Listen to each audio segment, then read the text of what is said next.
Bruchim Abayim, Morai Rabotai. I want to thank Shmuel Dayan that really started this. Took a certain amount of ishtadlut to put this together, starting hopefully what will be a series on Shovavim, and we'll divide it in short shiurim. This way it's bite-sized, it's not very elongated, and each shiur will, Bezat Hashem, focus on one aspect. There are many different things that this could be broken to, and as we'll discuss maybe a little bit of it today, but just first and foremost, the source of this starts already from the Mekubalim, already from the time of Adam Arishon. This is like Rambam writes, I think at the end of Perek Chaf Aleph, he writes, there isn't an Avera for all the communities at all times, all of the generations, like staying away from areas of Arayot, issues that are related to Arayot, and this really is the Pasuk, Shuvu Banim Shovavim. This is really play on words, but Shovavim is an acronym, Rashi Tevot, for Shemot, Va'era Bo B'Shalach, and Yitro Mishpatim. And the Shana Me'uberet, you also have Turmat Etzaveh, so it becomes Shovavim Tat.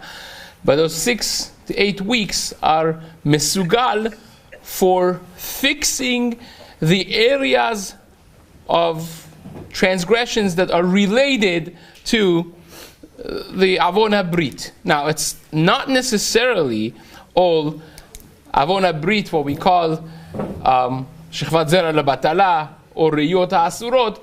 As we'll see, it actually segues into other things that are connected with it. Like Kaas and Gava is directly connected, and maybe at some point we'll discuss how it is connected, but these are directly connected to Avon HaBrit as well. Now, historically speaking, this started from the Avon of Adam Arishon, one of the first things that happened. Adam Arishon, after Etz Hadat, and Etz Hadat is connected, the Avon of Etz Hadat is also connected with Avon HaBrit. But after Etz Hadat, he had 130 years of depression. He separated himself from Hava, from his wife, and Zohar HaKadosh writes, all of the Nitzosot HaKdusha that were wasted from him, they went into the Klipot. Those Neshamot, those elements of Kedusha were given to what we call the Chitzonim, the Sitra Achara, the other side, the side of Tum'ah. So Ari HaKadosh explains that these came back in Gilgul in the time of Dor HaMabul, but once you come back, Gilgul is one of the most difficult things because you're taking a chance again. Right? You're taking a chance again. The Gemara says that there was a debate in the Tanaim. Is it good for a person to be born? Is it not good for a person to be born? This was a debated thing for over 2 years. Nimnu vegamru, and the maskana was mutav la'adam shelo nivra. It would be better if a person was not created. V'achshav shenivra, and now that he is created, yefashvesh b'masav, yemashmesh b'masav. It should be working hard to making sure that you don't lose your olam haba via a free will, bechira chofshit that the person has. So they messed up. These neshamot, they, v'tishahed haaretz lifnei Elokim, right? They all had the issue of actually Zera Batala itself, and they were washed away. The Dor HaMabul was destroyed, wiped away by HaKadosh Baruch Hu. Then they came, says the Ari, they came back in Gilgul in Dor HaPalaga. Again, they had a Bechira Chofshit, and they again missed their opportunity. They messed up, and this time they didn't do it with Arayot, but it was with Merida.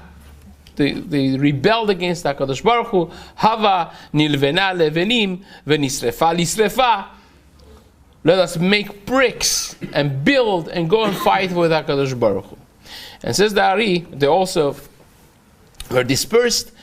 That's the Mishnah that says from Adam Arishon until Noah was 10 generations, right? The 10 is the full capacity of the Sfirot that you have.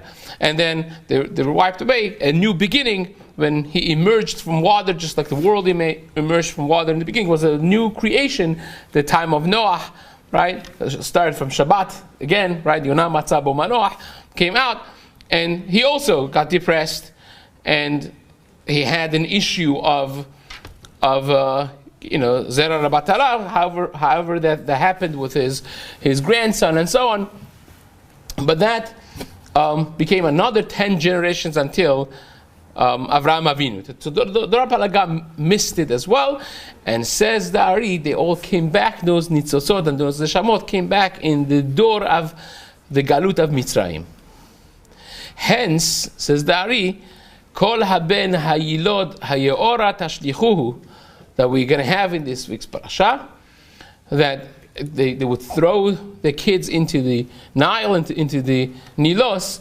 That was like the Dor HaMabul, right? That they were destroyed with water, and then you had as a tikkun, midah keneged midah, v'haval nilvena levenim v'nisrefa lisrefa, making bricks against HaKadosh Baruch Hu, was b'chomer ubilvenim v'chol avodah basadeh, that hard work that they had to work, that was a tikkun of that as well. So this really has a history of, and you'll say, wow, it's so bad, like what's there already? Now, this is wait until you see what Zohar HaKadosh. This is pretty depressing, actually. You study the Zohar.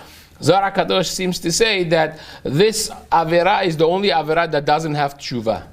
So he says, right? If I remember correctly, the Plei Yoetz, Rabbi Eliezer Papa, Alav HaShalom, from Turkey, he writes in Plei Yoetz, saw last time back in Iran, it was 8 years ago, but he says, he has a very poetic language in the whole Sefer, and he says, if a person will be born and live 1,000 years twice, you still can't finish fixing the Avera of Chatad Neurim and the area of Shechat Zarbata. Now that's pretty depressing, right? Now, that does not necessarily mean that you can't do tshuva. Now, Bnei Yissaschar spends a lot of time explaining the concept of tshuva tatat, tshuva ilah. Says, yeah, tshuva tatat does not work for it.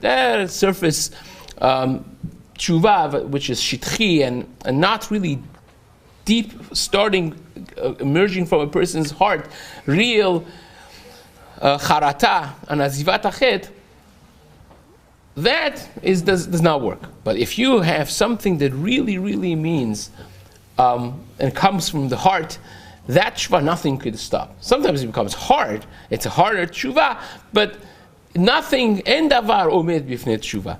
We discussed this when we did the Gemara Masechet Chagigah Daf Tetvav and Tetzayin. Gemara talks about Elisha ben Avuya, who was the Rebbe of Rabbi Meir, and he heard Shuvu banim Shovavim, right? Everyone comes back, and again, you see maybe in a deeper sense that is connected with Shovavim, chutz me'acher, aside from this guy. And every time Rabbi Meir would say, Avata hazor becha, he was a tremendous Talmid Chacham. Rabbi Meir still learned from him, even afterwards.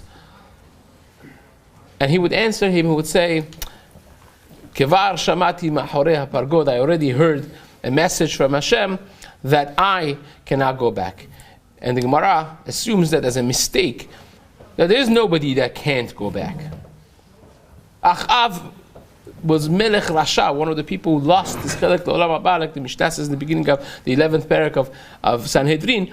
And yet, the Pasuk says, that HaKadosh Baruch Hu told the Navi, Ra'ita ki nichna Achav milfanai. You see, Achav, made himself, he started doing teshuvah, he became a little bit anav, a little bit humbled. And because of that, Hashem says, I'm not going to bring the difficulty in his time. It's a tremendous thing. You have a little hirhur teshuvah, and you could become a tzaddik. Now, the Gemara says that if a person betroths a woman, mekadesh a girl, Al tenai, so it depends. Sometimes it's not kiddushin hadal. If he goes and says harat mekudeshet li, al menat she'ani tzadik gamur, right? And he happens to not be a tzaddik. Is he mekudeshet? If he goes and says harat mekudeshet li al menat she'ani billionaire, right? And he's not a billionaire, then it's nothing. Shalom ubracha, have a good day. Yes. If he says, al menat, on condition that I have a house in the flats of Beverly Hills, and he doesn't have it, it's not mekudeshet. But if he says al menat she'ani tzadik gamur, and he is the top of federal jail from a solitary confinement, he is a serial killer, and they dragged him off of his cell, and he said this, Mara says she needs a get. Why does she need a get? Because Shema hirher tshuva. Now, this person, can he have done chatat neurim? Yeah. Can have issues in the area of shmirat habrit? Of course he can. And a hirhur tshuva could put him back at the place of tzaddik gamur if it's meant genuinely and seriously. Now, that does not mean that it's wiped clean. Let me just tell you this concept in a misgeret of a chidush from the Brisker Rav. The Brisker Rav asks a stira between two Rambams in Perek Aleph, Perek Bet of Hilchot Tshuva and Perek Zayin of Hilchot Tshuva.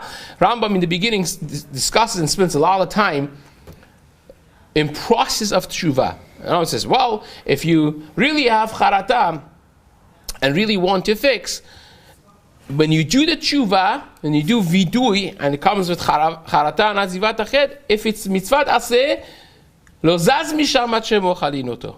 Before you get to move, you already your slate is wiped clean. If it's mitzvat lo taseh, then it's a process, right? It's not just the tshuva. The tshuva tola. The tshuva makes it hanging, but now you have to still knock it out with a process of Yisurim. You have to go through Yom Kippurim first. If it's something that also has karet, so then you have to go through Yom Kippurim. You have to do vidui, tshuva. You have to go through Yom Kippur. You have to also go through Yisurim. And if it involves Chilul Hashem, then until the day that he dies, still is hanging, right? And yet, Rambam, later on, Hilchot Tshuva says, if a person does proper tshuva, a second ago he was ma'us, he was disgusting to Hashem. He was rachok, he was far. And he was not wanted. And now, this moment, he is ahuv, he's beloved, he is close, he has a whole list of poetic languages. Says the Brisker Rav, I don't get it. If you did Hilul Hashem, he's not fixed until much later. And says the Brisker Rav, there are two elements, the tzvei dinim, there are two things in tshuva. One is the relationship that you have with HaKadosh Baruch Hu. The other thing is the things that you have damaged. Imagine if 3 o'clock in the morning you wake up and you find your best friend has broken into your house, broken the cameras, broken the lock, broken the door, came in, destroyed your safe, and he's in the middle of getting everything that you have. Caught red-handed. What just happened? Well, your relationship with him is out the window. Finished. There's no... It's done. But he also made $10,000 worth of damages.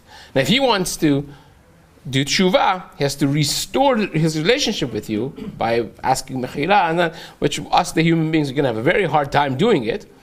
But he also has to pay for all the damages, the doors and the cameras and all the things that he broke. He has to fix the broken things. So says the Brisker Rav, by us with HaKadosh Baruch Hu is the same thing. There's the relationship that has been damaged, and then there is the actual intangible for us, but the actual real things that you destroyed. You did Shabbat, you destroyed Olamot up there as real consequences in the spiritual world, and that has to be fixed. So says the Brisker Rav, HaKadosh Baruch Hu, the chidush is if you are genuine and you do tshuva immediately, that second, even if you had Chilul Hashem and all those things, the most chamur avirot, immediately, that second, your relationship is restored to the HaKadosh Baruch Hu, as though in his eyes now you are a tzaddik gamur, someone that has never ever done any avirot. But now you have to fix the process of fixing the olamot that you destroyed, that's the process of tshuva that you have to do. So therefore you see from all these Gemarot and the Rambams that regardless of what Avera, and certainly this is included in it, there is tshuva. So when Zohar HaKadosh says that there's no tshuva for this, the meaning of it is that this is a difficult thing to do tshuva from because the damage is just so great. Now why is the damage so great? Because, well, neshama is the greatest creature that there is. Right? Chasarehu me'at me'elohim v'kavod v'adar ta'aterehu. Like the Pasuk says in Tehillim, our neshama is greater creature than the malachim. Right? And therefore, the source of neshama is like a nuclear power. Now, if you give nuclear power to a good country, if you use it properly, you could light up a whole city with nuclear power. You could do amazing things with it. If you put it in the right place, it's good. If you put it in the wrong hands, then it could be the most destructive force in the world. Now imagine $1 billion. You could do a lot with $1 billion, but if you have a foolish president that gives all of it to Iran, so then, oy vavoy, right? It's going to be bad because now you gave it to the terror organization. So imagine you giving the neshama is a nuclear power. It's the greatest power that exists in the world. There is nothing greater than the kedusha and the power of a neshama. Hence, if you do something that's building, the closest thing, the Zohar HaKadosh, you see the leshonot of the Ramban really has a whole piece that talks about the marriage and the chibur of husband and wife, but really Zohar HaKadosh compares the chibur of a husband and wife with you standing in front of Shekhinah davening without any hefsek. So it's just like this cannot have any chatzitza between it, that can't have any chatzitza, and the imagery is a tremendous imagery of kedusha. At the same time, if that neshama goes to Sitra Hara, then you just nuked the world, basically. You gave nuclear power, you gave the greatest power to the side of Chitzonim. So no wonder that this makes it in the languages of Zohar HaKadosh, such scary languages. Does not mean that it doesn't have tshuva, it just means it's very difficult because the damage that you have created is a great damage. That's what it means. Now, therefore, you find many who have different minhagim of tshuva for this in communities starting already from 500 years ago around. You find this already from Lekad Yosher, which is probably the earliest source that I found that talks about Tanit in Shovavim, and the minhag has been already from there in Österreich, and they would do one Tanit a week. They would do Thursdays Tanit, right? That was the minhag of the Kadmonim 500 years ago. They would do every week. So in a Shana Meuberet as such, it would be 8 Tanits, right? And they would do Hatzlichot and Tfilot. But then they became, in many communities, Sheni v'Chamishi.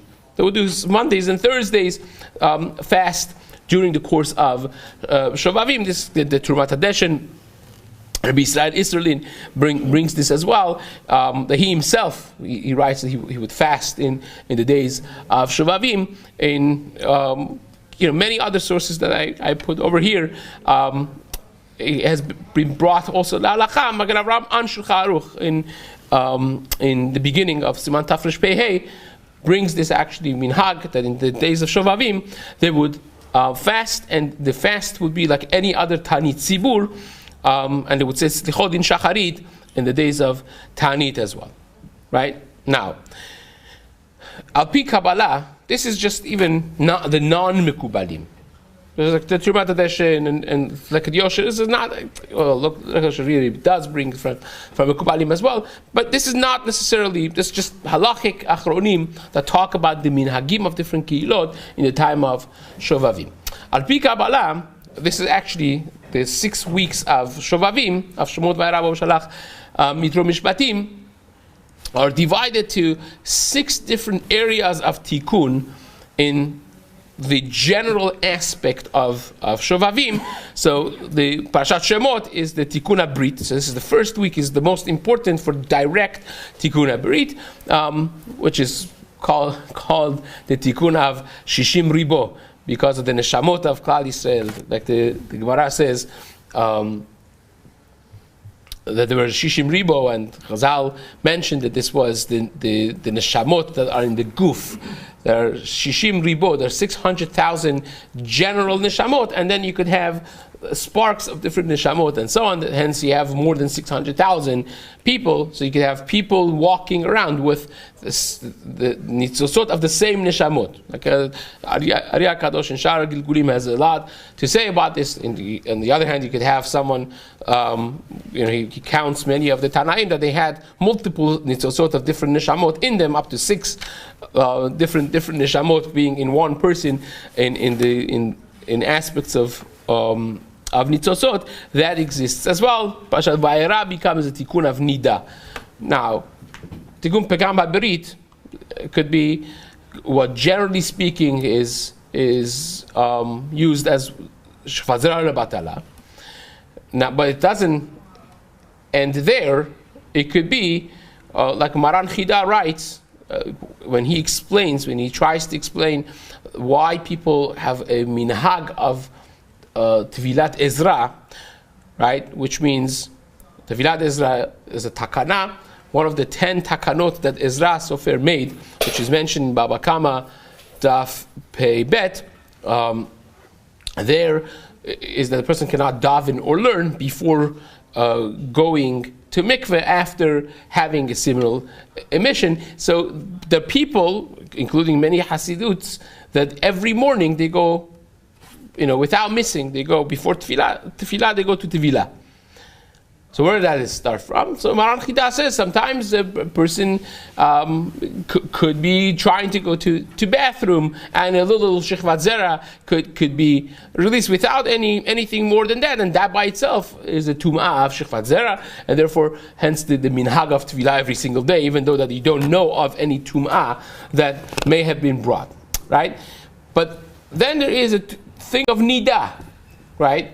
If a person has had a michshol with nida, and this is both for married people and non-married people, because, for instance, according to Sfaradim, this is more chamur actually than the Ashkenazim, because Maran in Siman Kuf Sadi Hey, in Sif Chafi Paskins, like his understanding of the Rambam, that even a person's wife, when she is in nida, even if you're a doctor and you want to take her pulse, that would be yarek val yavor.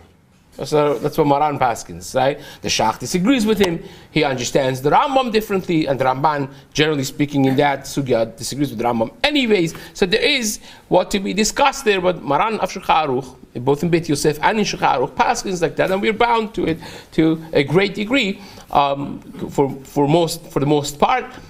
And that becomes something very important as well. If a person was not Shomer Negiah, nowadays, if you're not Shomer Negiah, and you have, you go to a party and you have greetings with someone and you give them a hug.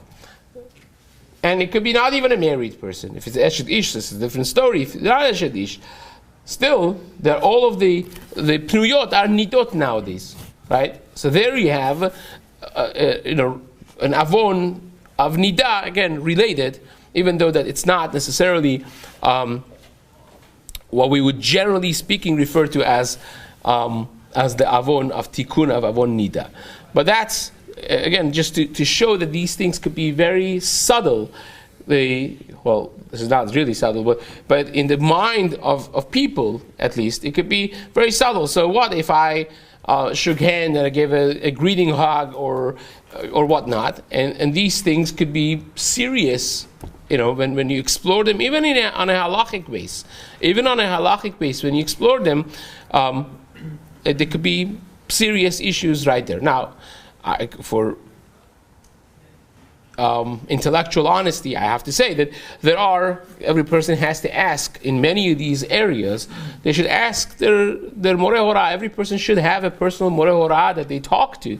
And especially in this area, to do things on your own without having a discussion with someone that you trust, both their knowledge and their life experience, it's very dangerous, because this is one area that people naturally don't want to talk to anybody, and then they start doing stuff that may not be good and fitting for them. And even these things, you may think that this is a great Avera, and it may not be a great Avera. Like Stipler wrote many letters trying to convince Bachurim that seeing Shechvat Zera Batala in a dream, even on Leil Yom Kippur, is not such a big deal that the Chazal say if you see it, you better be scared for your life, and you probably are not going to make it until next Yom Kippur. And writes this type. It's not talking about Bachurim in yeshiva. It's talking about someone that's married and someone that's this. I'm saying all of these, even though that is a lot of output of information. It's not to make you more confused than you walked in, but it is to say that there is a lot of confusion, and because this is an area that people do not talk to naturally, don't want to talk to the Rebbeim and the Rabbanim and Moreh Horahs, it becomes kind of like Ish Kol HaYashar Be'einav Yaseh. Everyone does what they think is fit for them, and that's not necessarily the best way to go about it. Again, these are serious things, not potentially, but real serious stuff. But at the same time, you need to have enough direction and knowledge to know how to go about doing a proper tshuva. So that's Parashat Vayera, is the tikkun of Nida. Bo is tikkun of Goya, right?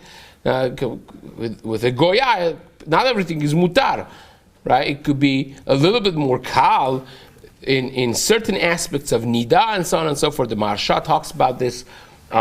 Whether or not there is Isur Nida with the Goya, he actually speaks about this in at Masechet Megillah Daf Yud Gimel. It talks about when Achashverosh would be married to Esther. Esther was married to Achashverosh, and she was at the same time married to Mordechai. And Mara says in one de'ah that she was Omedet Micheko Shel Achashverosh, and she would go to Tevilah and would go Becheko Shel Mordechai. So what exactly that is with Nida with Goyim, the Maharsha actually speaks about it there, or the only sources that I could think of. But nevertheless, there is a serious Isur of Goya as well. And again, we live amongst the Goyim, and this is something, of course, serious. Then Parashat Beshalach is Tikkun of Kas. Yitro is Gava, and Mishpatim is Kivud Avaim. Now, you'll ask, what does those three things have to do with Pegama Brit? That's something to yet explore, but that is the structure of the 6 weeks with the focus. But many of the Sfarim, that even those earlier sources, they generalize that this 6 weeks, the period of Shovavim, is Mesugal for Avon Brit. In general, it's Mesugal for all the Averot, but in specific for Pegam Brit. Now, according to Arizal, you have to fast, a lot of fasts for every Averah that you do. When it comes to Hotzat Shvat Zera Batala, for instance, Arizal writes that you have to fast 84 Ta'anits. So how do you do 84 Ta'anits? So, okay, the Ben Ish Chai and Kaf HaChaim write what this is already from Ari HaKadosh, that in Shovavim, in the 6 weeks of Shovavim, if you do every day Ta'anit, right, then you have already 30 days, the 5 days, 6 weeks, have 30 days, and then you do 2 hafsakot, and a hafsakah is 2-day Ta'anit, which would amount to 26, 27, really, each one of them will be 54 plus 30 will be 84, right? So that's how they do it. But really, for a person, for instance, a person that has done or has been involved as a doctor in a termination of a baby, right, without asking proper questions. So that, according to Arizal, you need to fast much, much more than that. You would be fasting Taf Shin Yud Ta'anit. How much is that? That's 710 Ta'anit, right? So, okay, that's a lot of fasting. So this actually brings us to what I want to say afterwards, just for giving this some structure. There are two things that people do. Many people can't fast that many fasts, right? You know, go to Hameliyahu, maybe he's going to be fasting every day, and so on. We should have us in mind as well. But for the rest of us, many people, they try to fast, Yom Chamishi, as we mentioned in the earlier Achronim, that was the minhag, or Sheni v'Chamishi, and then they do pidyon of the rest. Right? They redeem the rest of the fasts, and the Kaf HaChaim writes that these days are actually misugal for pidyon ta'anit much more than, even the pidyon ta'anit is a better time now than it would be in the rest of the year. So that is as far as the Kabbalistic view of this. Many in the more recent generations, the past 200 years, especially the movements of Hasidim, which in general, I'm not sure if people realize this, in general Hasiduts are against fasting. Right? They promote more simcha. That's one of the main teachings of the Maggid of Mezrich and the Baal Shem Tov and all these Talmidim was this fact that fasting is not necessarily the way of Avodat Hashem. You want to focus more on simcha and on limud Torah. So therefore, many of the Hasiduts, they were against the Kabbalistic elements of this Tikkun of Shovavim, and instead they focused on learning Torah and Tanit Tibur. Now it's known that the Vilna Gaon said that Tanit Tibur one day is almost equivalent of 100 Tanits. Now that does not mean on Tisha B'Av you should go Tanit Tibur and go to kebab. That's nothing. You cannot do that. Of course, when you have to fast, you have to fast. But that just means that Tanit Tibur is very important. Right? So therefore many, like my Rosh Yeshiva Zatzal Rabbi Weinberg's great-great-grandfather, Rabbi Avram Weinberg, the first Slonim Rebbe, he writes, and he was not alone, the Satmarov, the first Satmarov was the same way, that they wrote a person should do 5-hour non-stop learnings every day of Shovavim, and that tikkun of learning is a great, and Tanit Tibur. Those 5 hours you don't eat, you don't drink, you don't talk. Tanit Tibur, 5-hour learning. In the yeshivot themselves of Slonim and Satmar, they actually used to have a 5-hour seder, or not eating, not drinking, not talking, another 5-hour seder, and another 3-hour seder. So a 13 hours subtotal of learning, but this was broken down in that way. So, but this 5-hour learning non-stop, ritzifut, without talking and without eating, that would be something that they would do. And there are many people nowadays even that they do it. They go to sleep a little earlier, they wake up crack of dawn, and they basically have a ritzifut before they go to work. And that's the time that they develop. The Midrash says in Vayikra Rabbah, I believe is in Perek Chaf Aleph, did not get a chance to check it, he writes that Limud Torah is the greatest atonement. Now, we generally speaking refer to Limud Torah as the greatest mitzvah, which it is, right? Talmud Torah Keneged Kulam. But the Midrash writes that HaKadosh Baruch Hu told Klal Yisrael that all of the korbanot that Shlomo HaMelech brought, 1,000, 1,000 olot yaleh Shlomo, he would bring 1,000 korbanot at the time, right? So all of the korbanot that Shlomo, he says that in front of your limud Torah is nothing, says HaKadosh Baruch Hu. And Midrash says, Zot Torah, this is darshning a pasuk, Zot Torah la olah v'lachatav l'shalim, says Zot Torah, if you have Torah, la olah, you don't need olah, la chatat, you don't need chatat, la asham, lo shalam, nothing. Torah itself is the greatest atonement. And Maran Chida writes in more than one place that all of the Tanits that Ari HaKadosh says, right, talking about us now, for tikkun averot is only for a person that's not dedicated to serious learning. But a person that's dedicated to serious learning, he doesn't need any of those things. Maran Chida is a serious source because he was not just baki in Kabbalah, but he was very reliable in Kitvei Ari Kadosh, and he was a friend of Rashash, and so on and so forth. So that's the second element of this. So we have this serious aspect of tikkun of pegam habrit. That is for sure there. It's not something that we take lightly. It's certainly there as a serious avera that has to be dealt with. If you just leave it, it does not evaporate by itself. You could live a lifetime and have not dealt with this because it's an area that's uncomfortable to deal with, and it stays. And chas v'shalom, it could be a tremendous pegam for a person. But if a person, especially now when we get to actually speak about Marot Asurot, when we speak, we'll have at least one shiur, B'nei B'ezrat Hashem, on Histaklut Ba'alacha, just the halachot of what you're allowed to see, what you're not allowed to see. And you'll see that you have up to 4 isurim, Deoraita and Rabbanan, in everything that you see, every time that you see a thing that you're not allowed to see, you could go through a one day of travel or walking and amass numbers that you can't even think of. Like astronomical amount of averot a person could amass just not being careful, and then you have all the klei mashchit of the phones, and even if you don't want to see it, it comes to you if you don't have proper filter and proper usage and so on and so forth. Hashem Rachman Litzlan, Hashem Yerachem. So all of that, if you don't deal with it, it doesn't go away.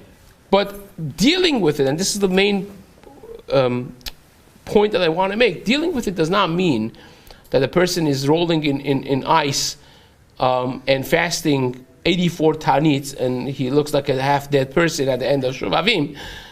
It's nice if you can fast. If a person is working for someone else, he should ask a question halachically if they're allowed to fast. Not so pashut. If you're a schir yom, if you're working for somebody else, and this is going to take away from your focus, if you are a teacher, or you're a yeshiva bacher, a person that learns, and this is going to completely knock you out and not be able to learn, you should ask a question. Not so simple, right? But even if a person is strong and could fast every Thursday or every Monday and Thursday,